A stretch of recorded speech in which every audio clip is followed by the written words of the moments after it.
So the EU-China program on interpretation is one of the oldest cooperation programs we have. It actually has started well before we started with the official diplomatic ties. It started in the 80s and it's still going strong. So the trainees we are taking into Brussels are officials from a broad range of ministries and government bodies.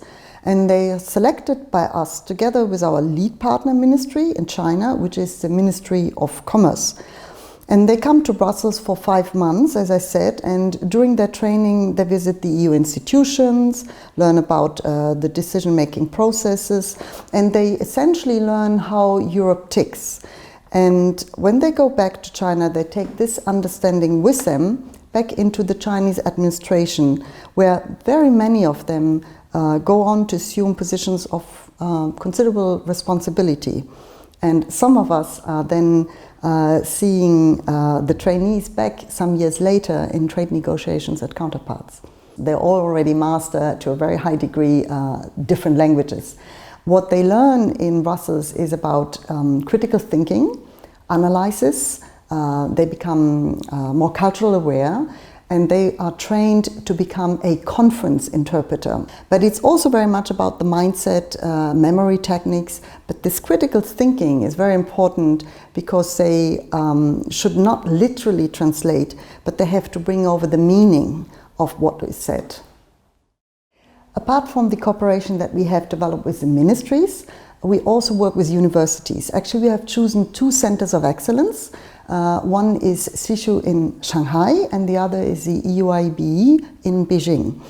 And here the cooperation in the training is a bit different. My colleagues sit at the midterm and entry and final exams, and they act sort of as a gatekeeper. So the Department of Interpretation Conference of the Commission acts sort of a quality guarantor, so that we can say that those who graduate really meet the multi-intellectual environment. Now, they also come on a study visit once per, let's say, training program, and that is actually acting as a sort of eye-opener for them, because they learn much more about the European Union. They also go to a member state, exposed also to a language immersion.